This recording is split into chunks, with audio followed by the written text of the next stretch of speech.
It's almost an understatement to say that it's been a dramatic week in politics as the two major parties sit neck and neck in Canberra and the independents continue to negotiate the possibility of one party forming a government. Federal politicking has triggered a leadership spill in the Country Liberal Party. This morning, the former federal member for Solomon, Dave Tollner, challenged Terry Mills for the leadership and lost. We'll hear what the new federal member for Solomon, Natasha Griggs, thinks about it all in a minute. But first, Michael Coggan takes a look at how it all unfolded.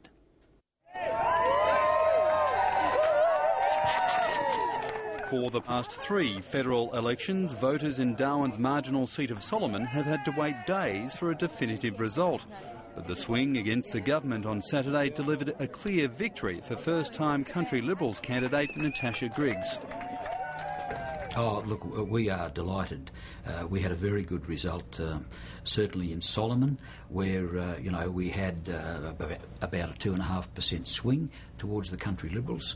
Natasha Griggs was a good candidate and she fought a very strong campaign. I know, it's great, isn't it? It's great. The party faithful were clearly united in celebrating taking the seat of Solomon from Labor's Damien Hale.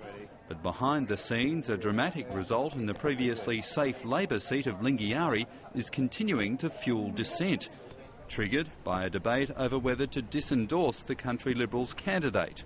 The CLP have obviously got some internal problems, and Terry Mills has got to his office. Apparently there is a rift with the Alice Springs members and branches for that matter, and it's up to Terry Mills to heal that rift very, very quickly. The remote and rural seat of Lingiari has been held by long-serving Labor MP and Gillard Government Minister Warren Snowden. But despite a swing towards him in urban areas, the safe seat is now marginal. Warren Snowden, remarkably, got a swing towards him in just about all of the Territory regional towns. Alice Springs, Katherine, Nhulunbuy, Jabiru and so on. Where he lost, though, was in the mobile polling booths, in the remote communities. The remote Indigenous communities turned against Labor massively. There are 22 remote polling teams. 6 of those actually recorded a vote for the CLP. As far as I can recall, that's unprecedented in my time of observing politics.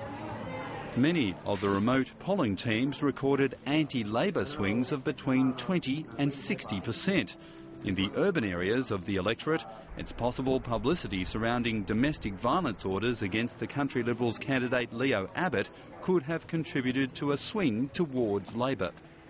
It certainly does look like in the towns in Lingiari, the domestic violence issue played out very much in Warren Snowden's favour.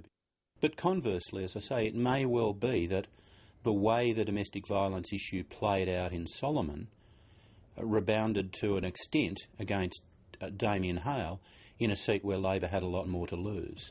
I believe there is no option than for me to make a call upon the Country Liberal Management Committee to disendorse Leo Abbott.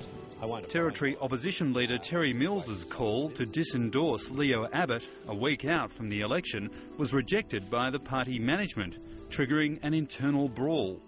Over the last few months, former party executive member Steve Brown this week sent an email to CLP politicians suggesting Leo Abbott could have won Lingiari if Terry Mills hadn't called for his disendorsement.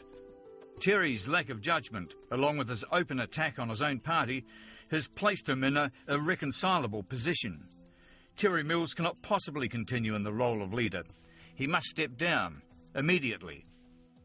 Terry is a fine leader. He's done a fantastic job in the Legislative Assembly and in the broader Northern Territory. There's no question about that. Terry is very popular. Country Liberals President Rick Setter says comments attributed to Steve Brown in the Alice Springs News newspaper suggesting the party knew Leo Abbott had breached a domestic violence order are false. I had certain exchanges with Mr Brown and subsequently he stood down as a member of the Management Committee. And that's where the matter rests. And why was that? Well, obviously because of the fact that he breached management confidentiality. The party has muzzled Steve Brown, but his wife says he has party support. This was just another blatant slap in the face to anything that's south of the Berrymar line. It's put us under a lot of pressure, a lot of pressure. We've had a lot of phone calls, we've had a lot of emails from party members supporting us and saying hang in there. And at the end of the day, we can only do what we believe is the right thing. You don't see it as an opportunity for you to step forward and put up a voice there? It would be wrong of me to sort of comment in any way on any of this stuff, Michael. While he refused to comment on leadership ambitions yesterday, CLP MLA Dave Tollner responded to Steve Brown's concerns. Good morning, Dave. Tollner speaking. By launching a leadership challenge against Terry Mills this morning. Party sources suggest Mr Mills won by 8 votes to 2. No, it was not a surprise. But what is very encouraging here is that my clear position, specifically around the recent issue of domestic violence, support of the party platform, that my parliamentary team supports my position. Terry Mills doesn't have the support fully of his parliamentary wing, nor does he obviously have the support of his party. You still have senior members of the CLP calling for him as leader to resign. You've lost the party president, you've lost the party's best parliamentary performer in Jodie Carney, and Terry Mills is terminal. Not only the RAF-based houses, we've saved... The Country Liberals' unity will be put to the test next month at the party's annual conference in Alice Springs.